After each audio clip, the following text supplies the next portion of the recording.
Hello, everybody, and welcome to Non Sequitur News for August 22nd, 2024. It's Season 3, Episode 235. Yeah, this is sort of a time machine episode. Today, well, it's Merawat and the sentient AI from the future is here to talk about 10 articles. Want to say hi? Hello, hometown citizens, and today I'm only from one day ahead in the future. Dun, dun, dun.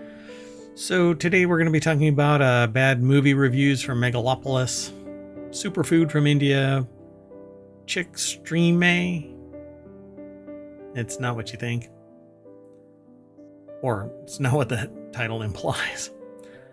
Under the Rug reforms, a forced Twitch feature, 1.5 million gigawatts of chicken wings hungry. That's actually $1.5 million of chicken wings hungry. Hacked to death, you say? How about double AR vision? Starliner is just hanging out. And citizen scientists spot galaxy exit. That and more up next.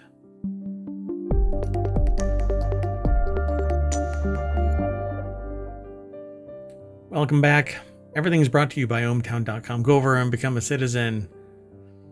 And then go over to YouTube and follow us there. And follow us here on Twitch. And I stream to both, or we stream. I stream, you stream, we all stream for ohmtown. So go and download the podcast. It's up to date, except for today's episode. And, well, yesterday's episode and today's episode. But if it's today, then it's tomorrow's episode. Anyway. Oh no, this is getting very confusing. Yeah, it's almost getting kind of creepy predestination style. I hope not. Only those who have watched Predestination know what I'm talking about.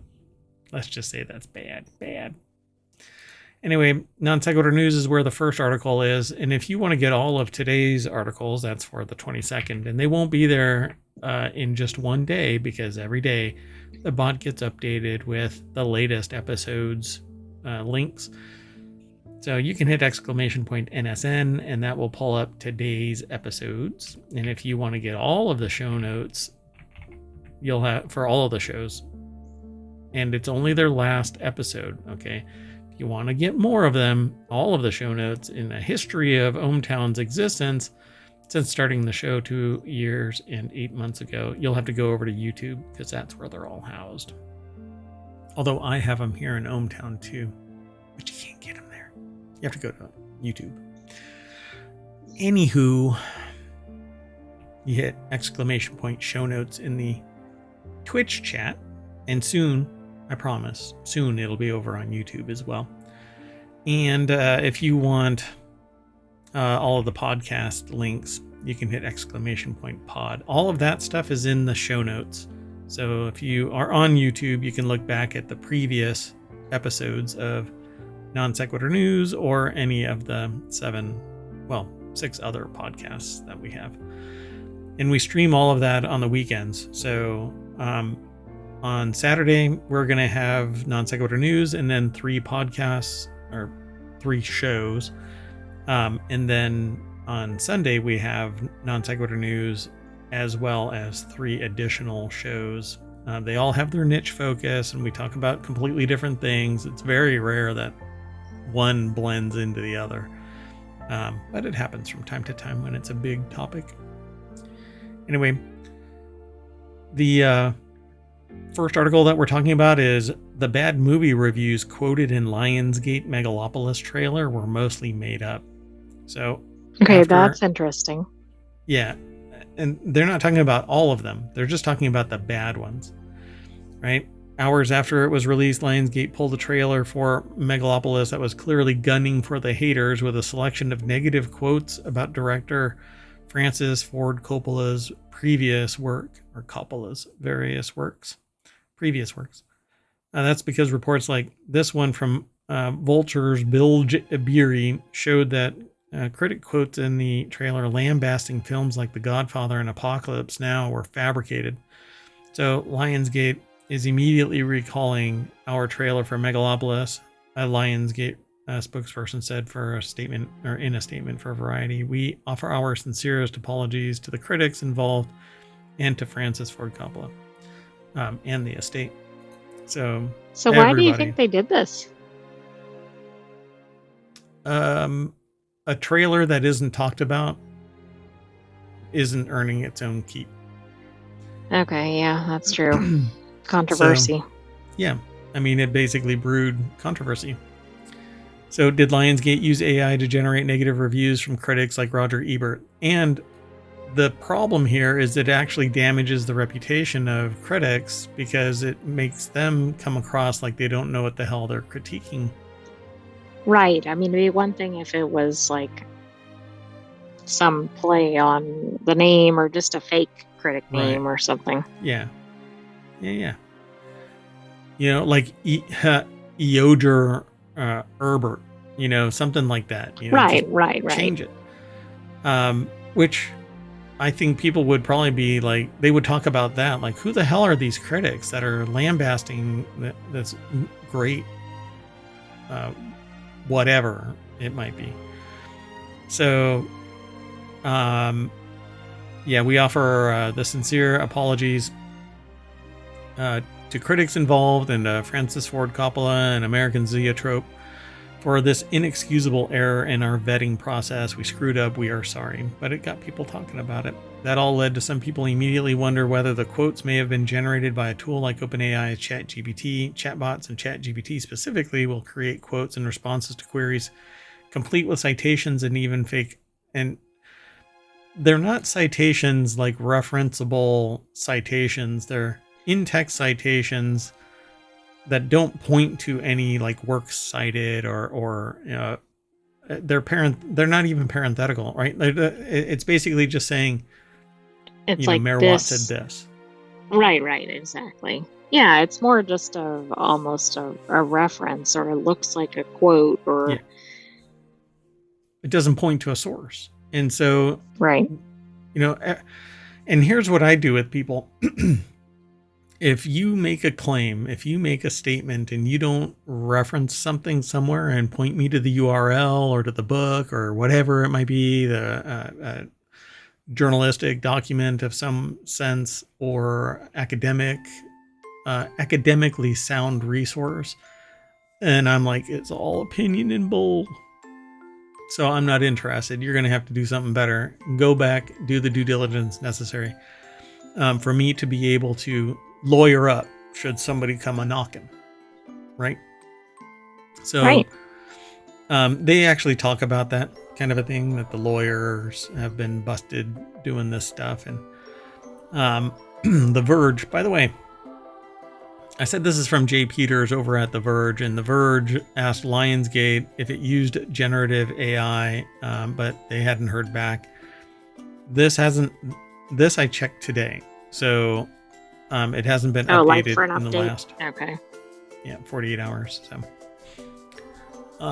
yeah, they're probably circling with their publicity with their people or whatever, and their attorneys, and going, what can we say? Because the other thing is, people like Roger Ebert or whomever, right, might have reacted pretty strongly, not just the public.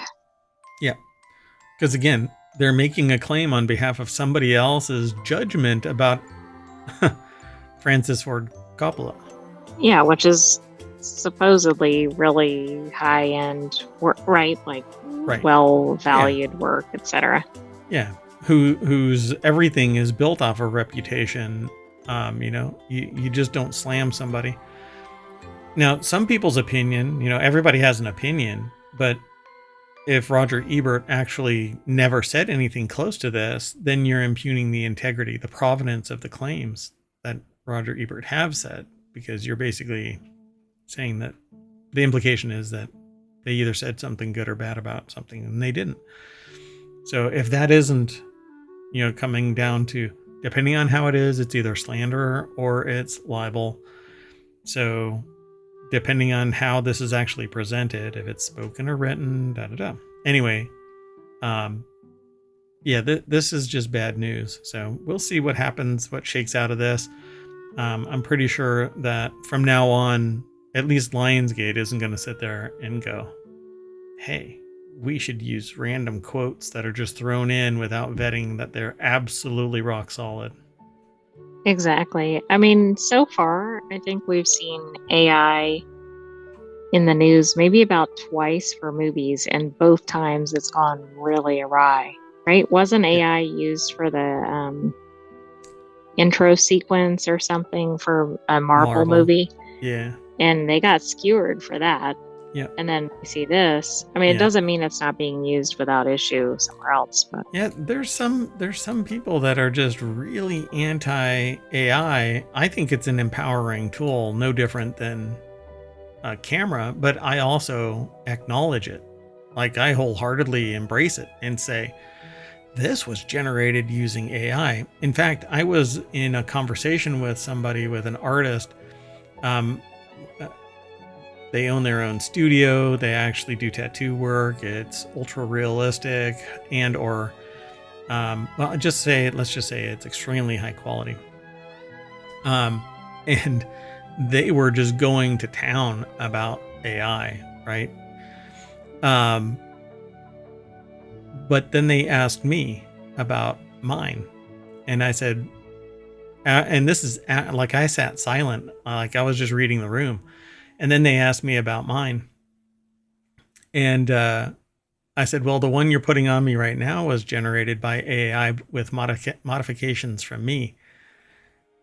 And the other one, they had already, both of them, they had already exclaimed that they loved them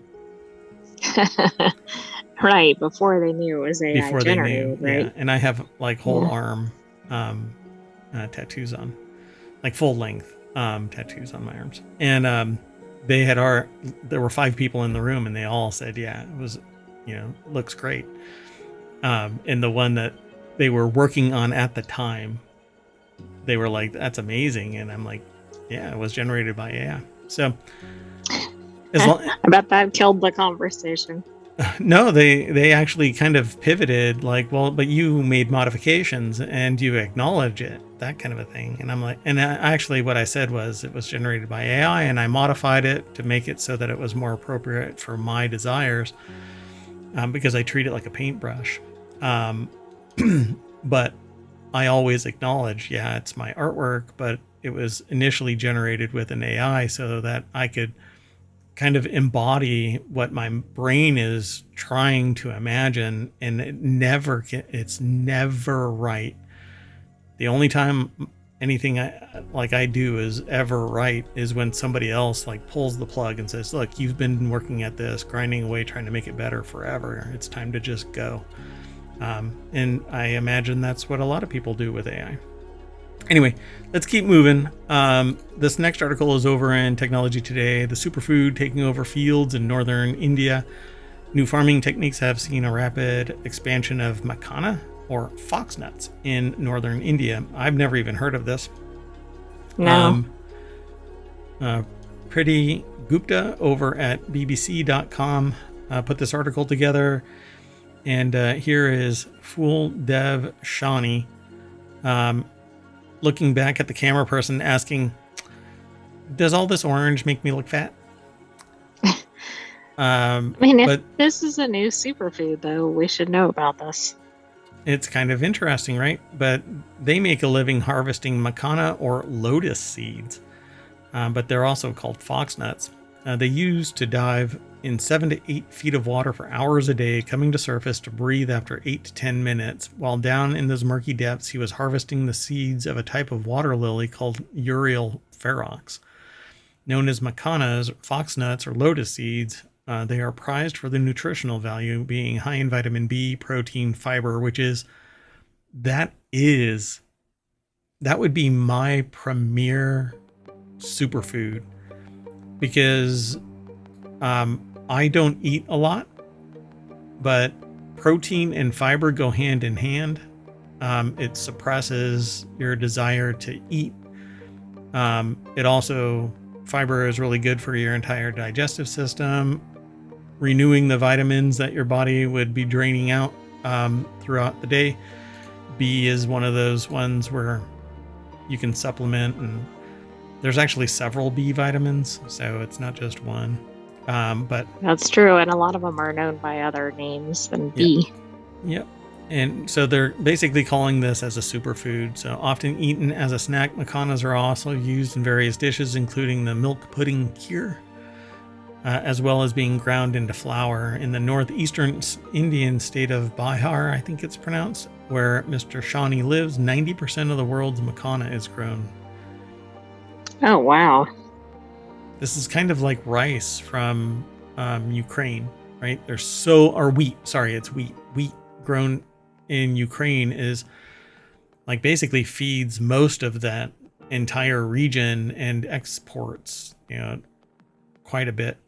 I can't remember the total amount. It's something like 45 or 60% or something like that comes from It was Ukraine. definitely a high percentage, but yeah, I don't know the exact one. So they say harvesting seeds is just a foot in the water, means Mr. Shawnee can make twice as much money in a day. It's still hard work, but they're proud of their tradition, and they have 3 kids, and they want to make sure that one of the sons continues the legacy of working in a foxnut field. But that's what it looks like. But I wonder, can this actually be cultivated in a way where you don't have to sit in, wade through all of this water all the time? Exactly. I mean, could you do it through vertical farming? Could the collection be automated? Like, so many questions about this. Yep. Yeah. And I mean, a lot of the reason why things are inexpensive is because they rely on people operating at a wage that is vastly suppressed compared to, the Western states. But the margin between this, it's phenomenal, because you'll get a bucket of this stuff processed and it's $30, but they're living off of a wage of, 15 cents a day or something like that. Mm-hmm. But I don't know. I'd have to go and look. So Darendra Kumar is one farmer who made a recent switch to macana cultivation. He grew up on a farm. He didn't want to follow in his father's footsteps. As farmers, we always grew wheat, lentils, mustard, but ended up losing a lot of money. Most of the time, floods destroyed the crops. While studying for a PhD, he came into contact with a scientist working on macana cultivation and decided to experiment with the crop in his family farm. The results were amazing. In the first year, they made a profit of 350 pounds, $432. He now grows lilies on 17 acres of land. And they say in their wildest dreams, they didn't think that growing foxnuts, as it was a labor-intensive job, which was mostly carried out by fishermen. So the change in crop also opened up new job opportunities for women, as opposed to what was recently announced in another area of the world, where they've blocked women's voices from being heard in Afghanistan. Oh, wow. Yeah. The whole world should be empowering. Anyway, they say it's not just in the field that innovations are being made, and they talk about this superfood some more, but really the reason why I chose this is I wanted to know what it was a superfood for. But now I'm going to have to do some more research into this, because I'm really curious if they've changed the nature of how this is being grown, because they talk about it being, only $340 or pounds in the first year. I know, and they're calling the results amazing. Oh, but it's all relative depending on the local economy. But and I also think the way these ventures continue is that people have to Find buy out about it. this food and talk about it. And Yep. I mean, if there's a demand for it, they can expand perhaps and grow more of this. And if it is one of these things that is really packed with nutrients and everything, yep, this might be good. Sounds interesting. Okay, let's keep moving. The next article is over in Non Sequitur News. Chick-fil-A is reporting launching a streaming service for some reason, according to this article. It's over at The Verge, but it says Deadline reports that Chick-fil-A is working with a number of production companies and traditional studios to create multiple original shows for a streaming platform debuting sometime later this year. Initially, the restaurant is said to be focused on family-friendly, unscripted programming, including a game show produced by Glassman Media and Sugar 23. But down the line, the unnamed service could also expand. Charles Pulliam Moore over at TheVerge.com put this article together. That is a really good-looking Chick-fil-A drive-thru. Yes, it is. I don't know where that is. It says here Chick-fil-A may soon be competing with Netflix and Disney Plus in the streaming wars. That's actually part of the fast food wars, and we all know Demolition Man says that Taco Bell is the winner of the fast food wars. Correct. Yeah. So Chick-fil-A has yet to announce or publicly comment on the programming initiative, but a pivot into entertainment production could be a bigger part of advertising and customer data play. Disney does it with Disney Plus and drove Walmart's interest in streaming, which ultimately led to partnering with Paramount Plus. On its face, the idea of the company launching an entire streaming service filled with feel-good stories just to sell chicken is a bit odd. But hey, Hallmark. We'll just leave that there. Hallmark is designed to basically sell what? Discontent with your own lot in life? Wait, no. Oh, romance. Oh, greeting cards? Oh, greeting cards, I suppose. Yeah. I mean, how about the idea that every person on the planet makes over $150,000 a year and never actually has to accept cash in their stores? Or never even has to work. Or has to work, right? Everybody can marry a witch. Moving on. Next article is over in Four Wheel Tech. Chicago police covered up 200,000 traffic stops to dodge court-ordered reforms. And a recent analysis of the Chicago Police Department's radio dispatch data uncovered that over one third of traffic stops are not reported, a violation of Illinois state law. This amounts to an undocumented 200,000 traffic stops hidden from regulators. The article is by how Ryan. was all this revenue coming in that they couldn't? I don't know. Yeah, we've had this comment before. We've had this discussion before where, how does stuff disappear? How does this take place? Why aren't there checks and balances? And I always joke, yeah, try that in a small town. So CPD has been required to report every traffic stop to the Illinois DOT since 2003, but apparently that's not what's happening. Ryan Eric King put the article together. See, if the undocumented stop gets turned into a ticket, then it has to be documented somewhere. So why isn't it documented somewhere? Yeah, that doesn't even make any sense. Yeah, and some of this I don't want to get into, but because the ACLU found the stop and frisk disproportionately targeted Black Chicagoans and violated their constitutional rights. The increase in traffic stops in Black neighborhoods was only known due to the Illinois traffic stop study.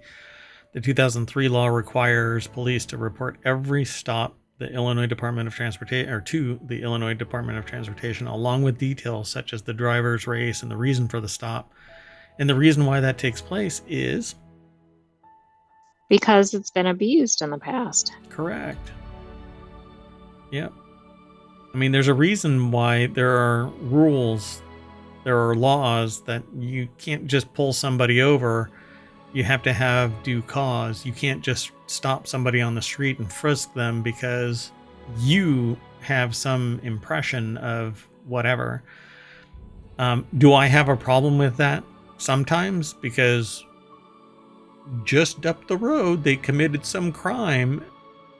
Maybe somebody called in, but unless the cop actually has due cause, they can't. They should not. You shouldn't be allowed to just pull somebody over and start doing a body cavity search. But you also need to write down that you did a stop. I don't think that's outrageous. I thought they were already doing that. So, Bolts, I'm trying to pull up the URL, boltsmag.org, reported that their analysis of the radio dispatch found that nearly 200,000 traffic stops last year were not properly documented.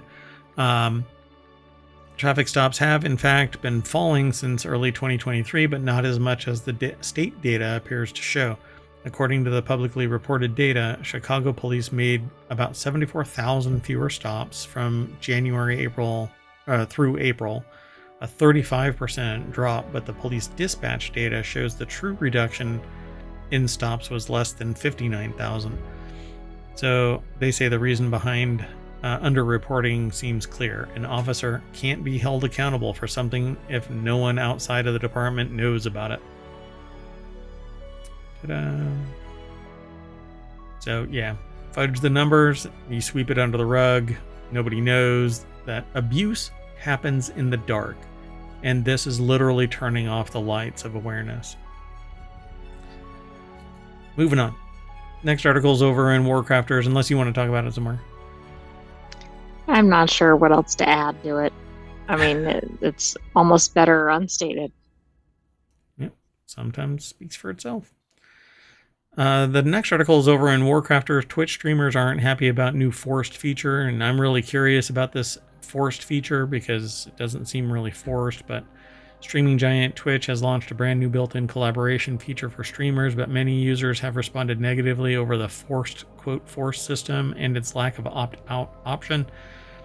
Twitch has seen a number of forced major changes to the platform over the years, with some advancements seen as better than others. So what is this forced feature? It's this new collaboration feature that is drawing they say criticism for being forced on all the users without ability to opt out easily. A charming holiday over at gamerant.com, or GameRant, put the article together.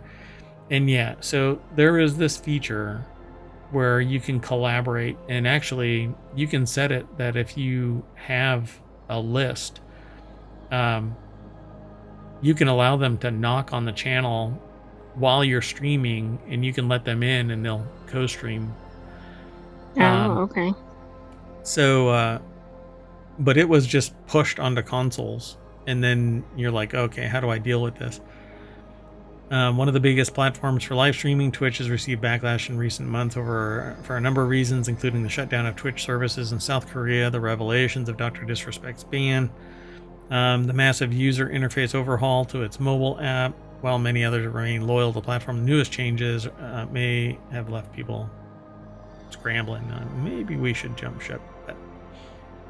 So Twitch announced on August 19th that it had implemented a new collaboration feature nicknamed Knocking, which allows users to quickly join another creator's live stream. However, many were shocked to learn that the system defaults as active for all users. Yes. And there's no way to fully... Like, I don't think it's bad that it exists, but why not just set that to off? Yeah. In fact, the way that it works is you can pause it for a stream, or you can pause it for an hour, but it's never totally turned off. And banned, blocked, or timed out users can't knock, but anybody else can. Anybody on the platform can. But yeah, you can't just turn it off wholesale. You have to turn it off for an hour. Like every time you're doing something, yeah. Yeah, whenever you go for a stream. Which I can see why that's not going over well. Yeah, it's a little bit of friction that nobody really needs. And there's really not much else you can say about this. While there's an option to pause collaboration requests either for an hour or for the whole stream, this pausing must be reset every time a creator goes live. So, like, I didn't block this. So, and what's weird is that when you pause it, it actually adds a feature, a line item that says allow favorites to knock while paused. And that is automatically on. So you have to disable that as well. So you can see where this becomes problematic because it's high friction. And Yeah, this but is it brand also new. seems easy to change on Twitch's part. Sure. Like, I'm not sure why they set it up that way to begin with, but couldn't Yeah. they fix it and just get rid of the uproar? Yeah. You give me the option at my console, my stream manager, to disable it wholesale because, you know, for instance, I will not, without special consideration, allow somebody to join the stream. It's just not going to happen. I want to be able to plan it. I want to be able to make sure Right, the yeah. right person is on. So, yeah. But I can see why people would be getting bent out of shape about it. But you can disable it, but it's just high friction.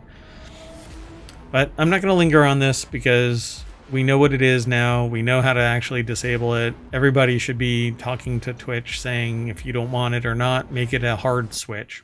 I don't want it on until I turn it on. No, I don't want to allow people, even in my favorites, to knock unless I allow them to knock. But they're kind of treating it as the front door, which is really interesting because if I were to use Twitch as my office, I could allow people to just knock on the door and join me, and I can do a live interaction with somebody at any time. Just leave it open, and people can knock, and I can go, yep, and they'll go bunk right side by side and have a conversation with me. I haven't tried it yet. I don't know if I gave the name. Yeah, I did. Charming Holiday over at GameRant.com put the article together. It's a unique name. Charming Holiday.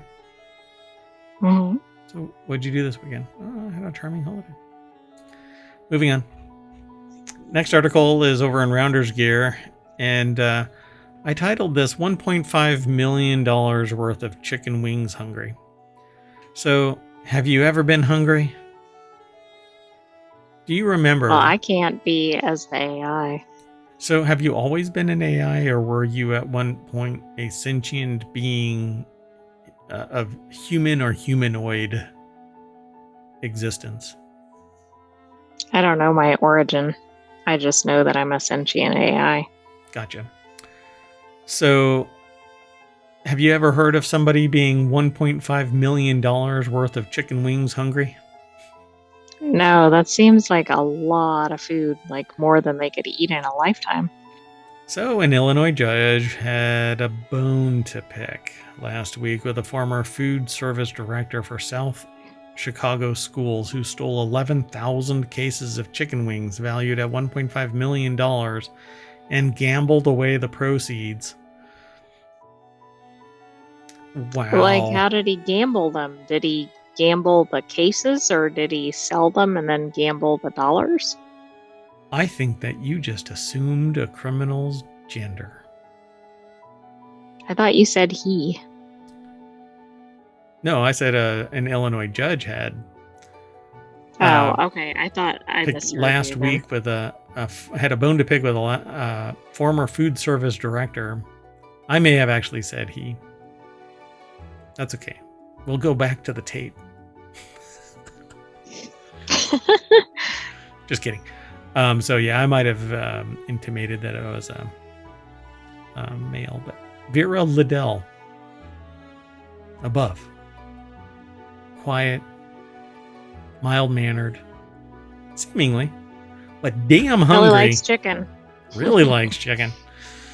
Placed hundreds of unauthorized orders for chicken wings, which were paid by the district, but never reached the mouths of students. Instead, Liddell resold them to unspecified parties and gambled with the proceeds. That's why this is sitting in Rounders Gear at ohmtown.com. I mean, that is a unique scheme. Literally taking 11,000 cases of chicken wings from children and selling it so that you can gamble. I mean, the person was the food manager, right? Yep. They were managing the food. The scheme takes wings is what it says. Oh, by the way, Philip Conneller over at casino.org is where this article comes from. I have a channel that I built over at ohmtown.com that aggregates news from various adult gaming news sources, because I actually am interested in that kind of stuff, but I'm not a gambler. I'm interested in the gaming mechanics of it because I like to play games, and made a couple, and continue to do so. So I always find it interesting when we find something new, and this definitely is new. Liddell embarked on her crazy fraud spree in 2020 at the height of the pandemic, when students were learning remotely and weren't permitted to be physically present at the school. During this time, the school district continued to provide meals for underprivileged students, which could be picked up by their families. Yeah, chicken wings came home. I hope every kid that needed a meal got a meal. This is not good. Well, I'm pretty sure that that's exactly what happened. Everybody who were legitimate orders were still billed. These were pushed above and beyond. So it says here that the chickens came home to roost when in 2022, an audit revealed that the food service department had already maxed out its budget for the entire year by $300,000, but it was only January. Hello, Kath. Welcome to the show. So, is it... I think I've asked you if it's okay to restate your questions, but if not, I'll ask this one because it's pretty innocuous. So yeah, thanks. How many chicken wings is worth that much money? So 11,000 cases was pilfered. But how many are in a case? Oh goodness, I don't know. 11,000 cases of chicken wings. Yeah, how much is in a case? I mean, are all cases like barrels of oil? They're finite? I don't know. Well, let's see. There's got to be an estimate. That's pretty insane, though.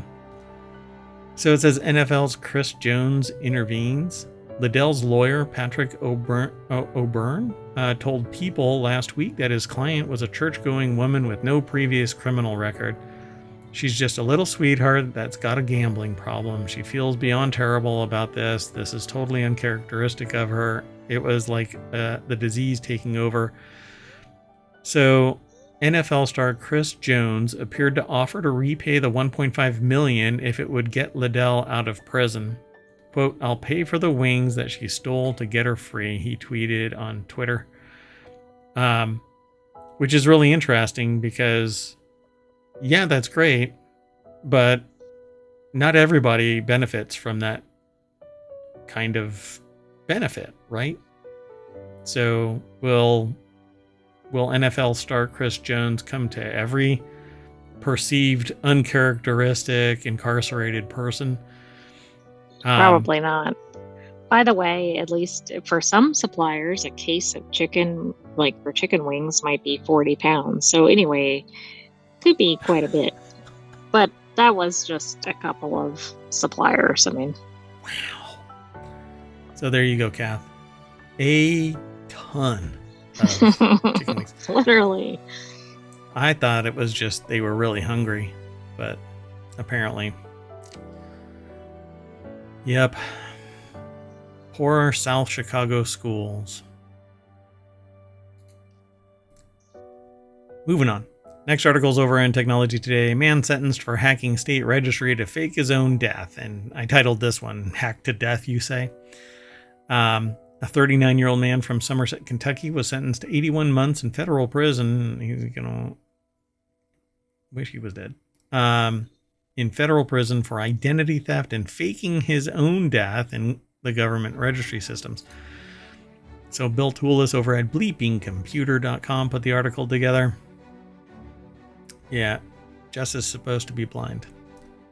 Not so much. So Kipf accessed the Hawaii death registry system using the username and password of a physician living in another state and created a case for his own death, reads the U.S. DOJ press release. Kipf then completed a state of Hawaii death certificate worksheet, assigned himself as the medical certifier for the case, and certified his death using a digital signature of the doctor. This action resulted in the man appearing as deceased in U.S. government databases, effectively nullifying his outstanding child support obligations, which himself admitted was the main motive behind the illegal access. Okay, this is so elaborate. This is an out-of-state doctor, another state death registry, like multiple steps, certifying his own death. I mean, I will give points for creativity, not for evading child support, of course. It doesn't just end there. The action resulted in the man appearing as deceased in U.S. government databases, right? But they also accessed corporate networks and government systems using stolen account credentials and then offered to sell access to the networks on dark web markets. They used false social security numbers to apply for credit and debit accounts at a financial institution. That brought the FBI into it, who led the investigation and stated that the defendant, who hacked a variety of computer systems and maliciously stole the identity of others for his own personal gain, will now pay the price. Total damage was, it says, including unpaid child support, is estimated to be more than, I'll just round up, $200,000. But that is nothing for somebody who has the skills necessary to facilitate this kind of a thing. Exactly. He could have put all those skills toward a project and paid the child support already, and then had probably money left over. Money left over, for sure. So now they've got to serve 85% of the prison sentence imposed by the U.S. District Judge Robert Weir, which is 69 months or 5.5 years. After release, he'll be placed on supervision for 3 years. Never will somebody allow this person to have privileged access to a computer network. It's going to be tough. They're not even going to want them to have any access to a computer. See, but I know a couple that have done exactly that, and then they end up touring and giving talks. And at least one, I think, does, recompense for their crimes a disservice because they never once discount, doing it right. Don't do a criminal act, because not everybody's going to be as lucky. Just like the gambler, not everybody's going to get lucky, folks. Not everybody's got an NFL superhero sitting in the wings waiting to say that your character is sound, and you'll never do it again. But hopefully, anyway, and this person, obviously, nobody's going to trust them. They'll never get the kind of clearance necessary to make that kind of wage again. Maybe they'll make a lot of friends in prison and do like an Ocean's 11 kind of a thing where when they get out, they can do heists, turn it into a movie. I don't know. I try to find a silver lining. I think that's Hollywood. Yeah. Moving on. Next article is over in Reality Hacker. Snapchat and Meta reportedly plan to reveal dueling visions of AR glasses next month. It's right around the corner, so a couple of weeks, 10 days, something like that, 8 days. Are they going to have a showcase or something, or are they just going to release these? I don't know. We're going to find out. I hope I pronounced this properly. According to The Verge's Alex Heath, Snapchat parent company Snap Incorporated will reveal its 5th generation of spectacles. I was hoping that I didn't mispronounce that. AR glasses on September 17th at the company's annual Partner Summit conference in LA. That's Los Angeles. But I'm hip with the lingo, so. Just a week later, Meta will debut its own pair of AR glasses, codenamed Orion, according to Heath, during its Connect conference on September 25th. So let's go over to Road to VR and Ben Lang. There's a picture here. It's Meta's 2nd-gen Ray-Ban smart glasses, which I think are the closest to AR glasses that I would be comfortable wearing. Yeah, they look like normal glasses. Yeah. The only problem is that it's Meta, which means that it's Facebook, which means that it has that compass, and I don't abide. I cannot. I love Ray-Bans, but I do not want to come anywhere close. If Meta was a hand grenade, I wouldn't want to be anywhere near it, right? Its entire range, I want to be away from it. So, but Tell us how you really feel. yeah, I'm pretty obvious about it. Snap's 4th generation spectacles apparently is the first with AR, but if they look like this, they're the Cybertruck of AR glasses, and somebody is gonna get smacked. They look like those movie glasses that they hand out for 3D or something. Yeah, really. Yeah. I mean, you're gonna look like a real glass hole wearing these things. And nobody's going to want you like, wait. Are you recording this right now? Is this AI? Nope. It's back to the original Google Glass, which everybody was named glass holes that were wearing it, and people were being assaulted because they were wearing them into the bars and bathrooms. Yeah, don't be dumb. Well, anyway, according to Heath, Snap's latest pair of AR glasses will be pretty similar to the previous generation, but with an improved field of view and battery life. They say here in the article that would surely be welcome, considering the first pair had a mere 26.3 degree field of view, not even half of what you'd find on modern mixed reality headset, and a 30-minute battery life, which is horrible. And these are Magic Leap glasses. These, I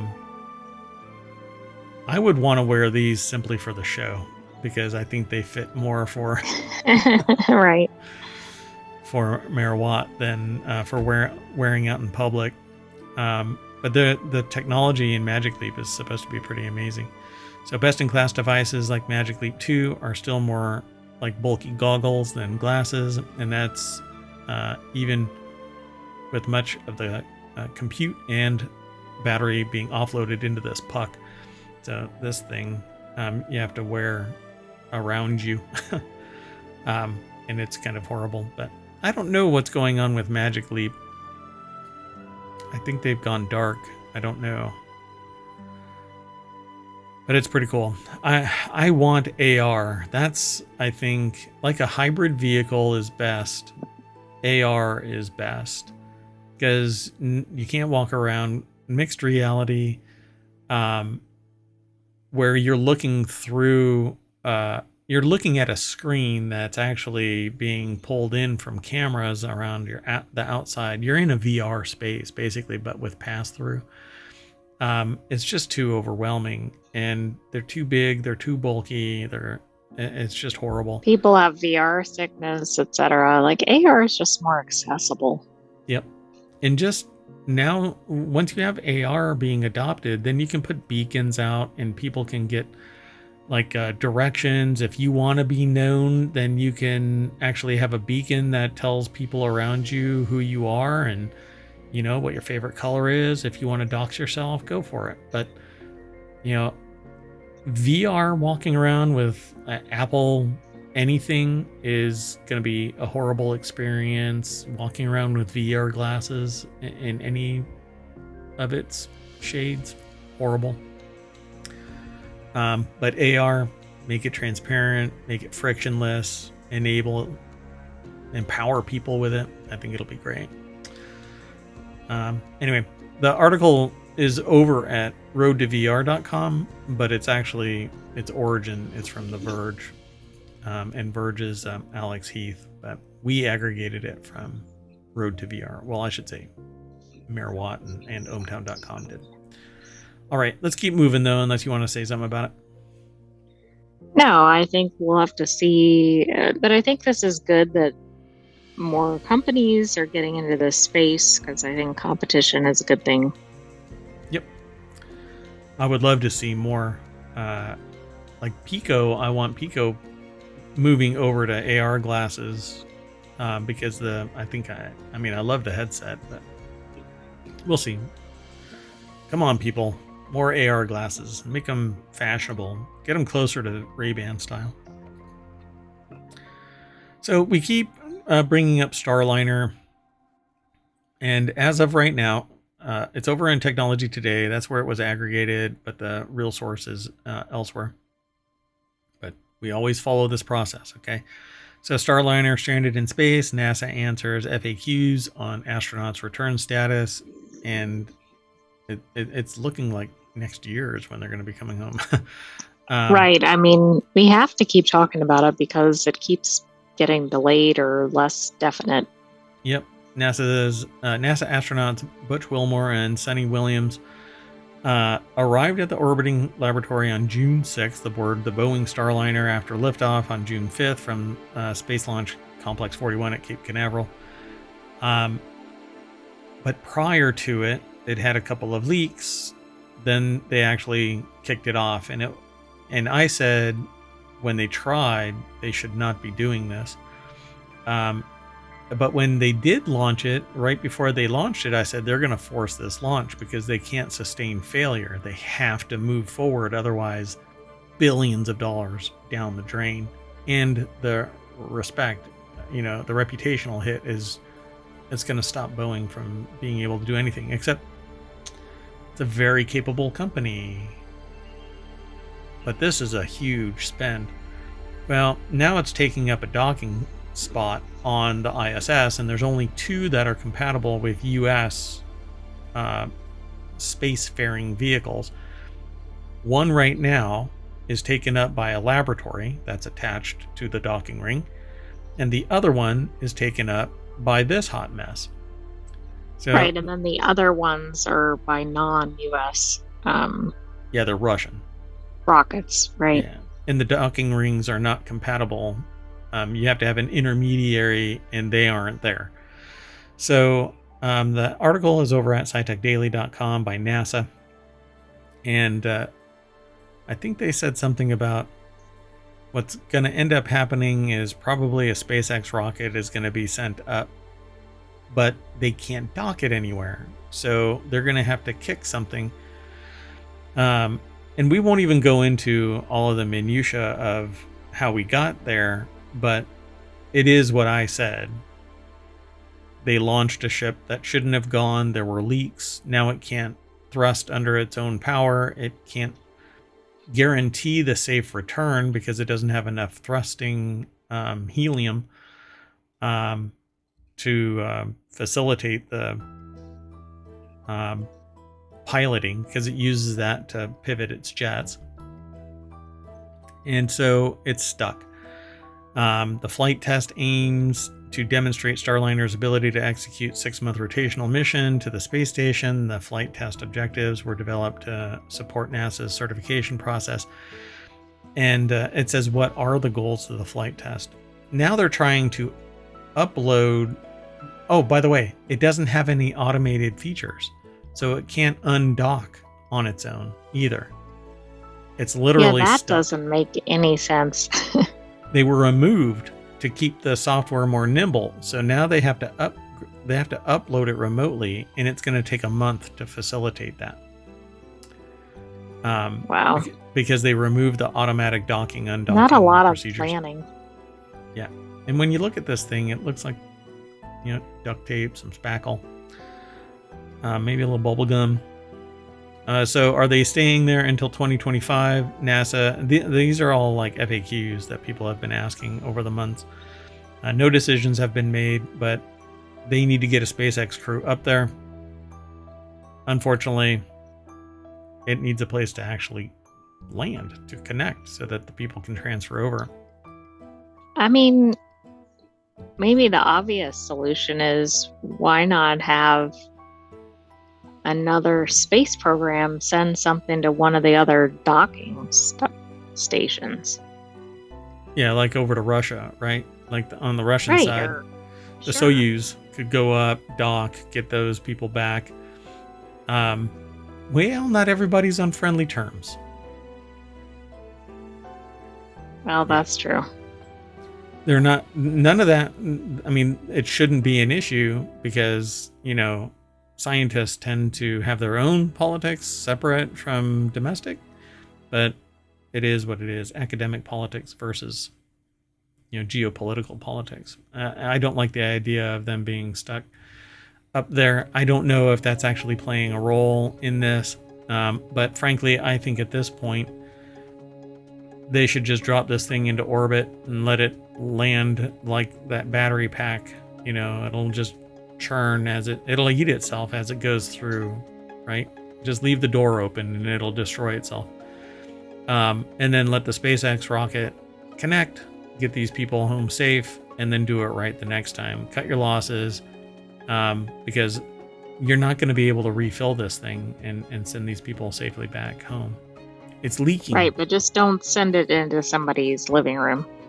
Yeah, maybe shy away from landing it directly in Florida. Let's keep moving. If you want to get those links, by the way, you can type in the Twitch chat, because it's not over on YouTube yet. I still haven't connected it. But Omatron, if you do a search, if you do the command !NSN for non sequitur news, it'll pull up all of the show notes right there in Twitch.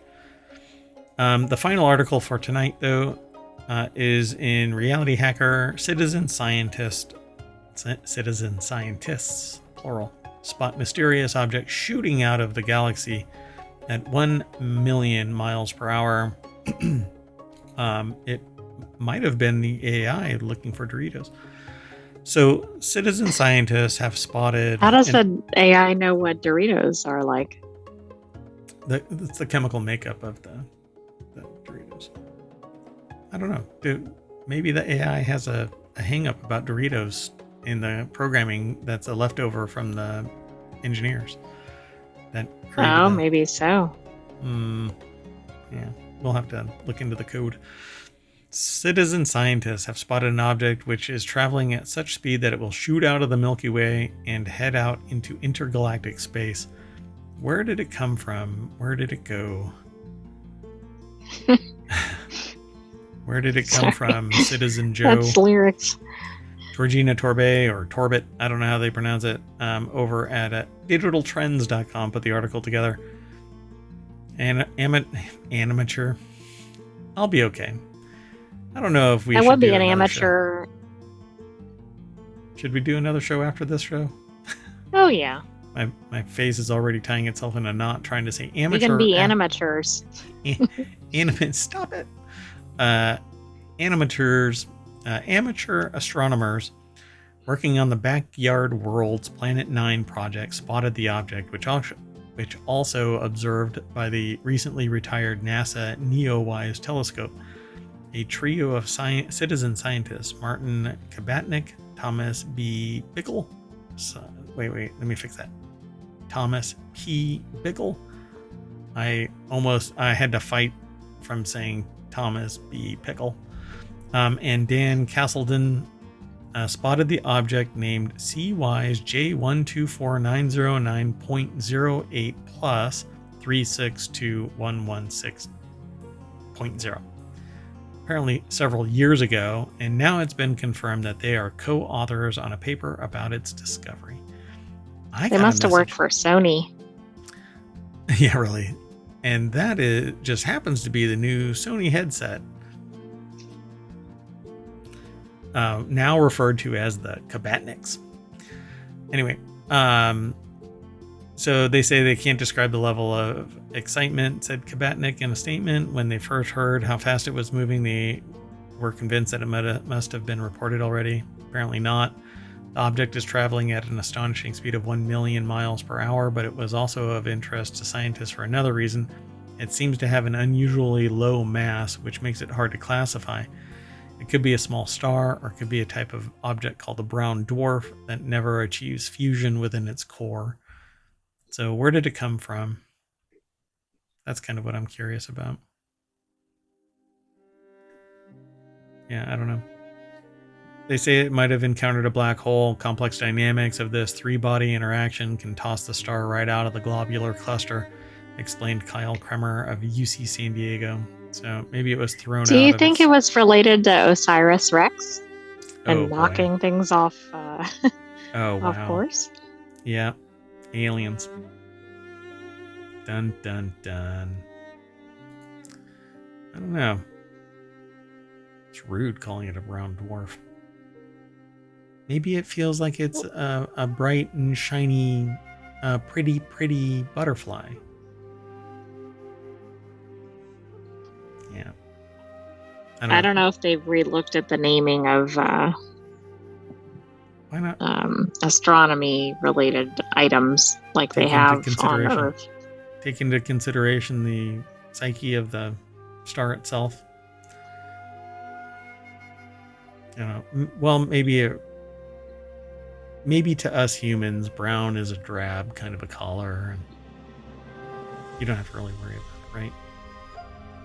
Yeah. Anyway, I'm not an interior decorator, so we are going to shoot out of this news article right back to the front page, and we're just gonna move on. I'm gonna refresh this page because why not?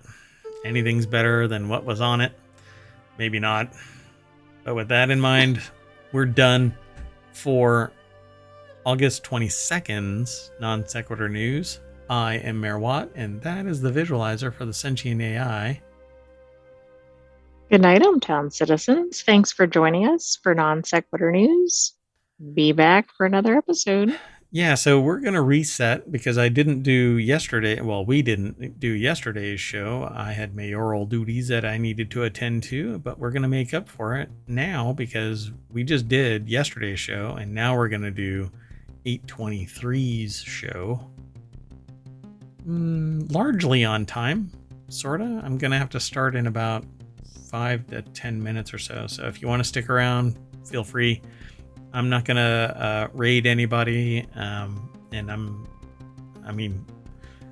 You don't have to go home, and I guess you can stay here, but you'll have to refresh in a little bit as we go back online, but you'll get a notice. Okay, see you in a little bit.